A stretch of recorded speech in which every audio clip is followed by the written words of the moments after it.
तुमची वेळणेश्वर ग्रुप ग्रामपंचायत वाडदेच्या सरपंचपदी आज निवड झाली, तुम्हाला कसं वाटतंय? मला अतिशय आनंद होतो आणि ही गोष्ट म्हणजे आम्हाला गाव पॅनलच्या माध्यमातून आम्हाला हे पद आज स्वीकारलेलं आहे आम्ही, आणि ती गोष्ट अतिशय गावासाठी पण चांगली, पुढच्या भविष्यात पण ते चांगली गोष्ट आहे.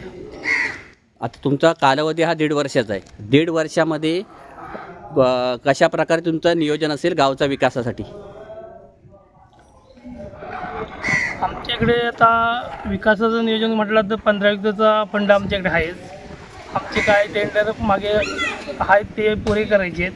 दुसरी गोष्ट, मुख्यमंत्री पेन्शन योजना आमच्याकडे अर्धवट आहे, ती पूर्ण करायचा आमचा मानस असेल, म्हणजे ती लवकर पूर्ण करून आमचे गाववासियांना जास्तीत जास्त त्याचा फायदा कसा होईल हे आम्ही प्रयत्न करणारच.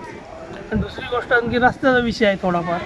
आता तिथेच आपण आलो गावारका मंदिर, इथेच आता या गौरव मंडळी आपले आहेत, त्यांनी सांगितलं की हा रस्ता पूर्ण करायचा आहे आपल्याला, त्याचा पण आपला मानस असणारच. दुसरा एक आपला ग्रामपंचायतकडून तो मराठी शाळेकडून तो रोड जातो, तो रोड आता पूर्ण खराब झाला आहे आणि एका महिन्यामध्ये आता आपल्या गावात मोठा गणपती उत्सव आहे, तिथून गाड्या न्यायला सुद्धा मोठा प्रॉब्लेम होतो. तर तुम्ही त्याच्यावरती काय आता तात्काळ कुठे उपाययोजना करू शकता काय? आता गणपतीपोटी आपण ग्राम निधीतून वगैरे त्याचे खड्डे बुजवणे हे काम करू शकतो, आणि तो आपण रस्ता याच्यावर ठराव वगैरे केलेला आहे, तो होईल पुढे. ठीक आहे. जेव्हा आमची मासिक मिटिंग झाली त्या मासिक मिटिंगमध्येच मी स्वतः असा विषय मांडलेला आहे की ते आपले जे काय बंधाऱ्याचा विषय आहे तो पूर्ण याकडे लक्ष द्यायला पाहिजे, आणि आपण जेणेकरून ज्या खात्याशी आपल्याला हे करायचं आहे त्यांनी सर्व पत्र करायला पाहिजे. ही आम्ही सर्व गोष्ट मासिक मिटिंगमध्ये केली. मराठी शाळेकरता तो रोड आहे, तो पूर्ण तो उतार आहे, तिथे आपली शाळा पण आहे जवळ आहे, आणि खाली पूर्ण उतार आहे. आता काही ठिकाणी रस्ता खचण्याची पण शक्यता आहे किंवा पावसामध्ये खचू शकतो रोड.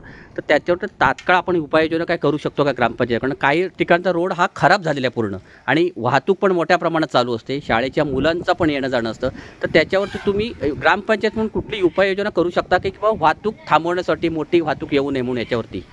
आता विषय सांगायचा म्हटलं तर आता आजच मी सरपंच पद हे पद घेतलेलं आहे ताब्यात, आणि त्याच्यावर विषय असा आहे की आम्ही जेव्हा आता कशावर मासिक मिटिंगमध्ये आम्हाला ते ठराव करूनच ते सर्व गोष्टी करायला लागणार, का मी एकटा म्हणून काय होणार नाही.